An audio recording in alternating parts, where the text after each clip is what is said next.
Today, let us learn some of the names of insects in Dinka language. So, the first insect we need to learn is apin. Apin. Apin means wasp. Wasp is apin. Another insect we need to learn is yot. Yot. This one, yot. Yot means termites.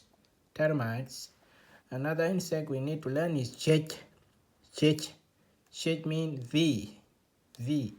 Another insect we need to learn is got. Got.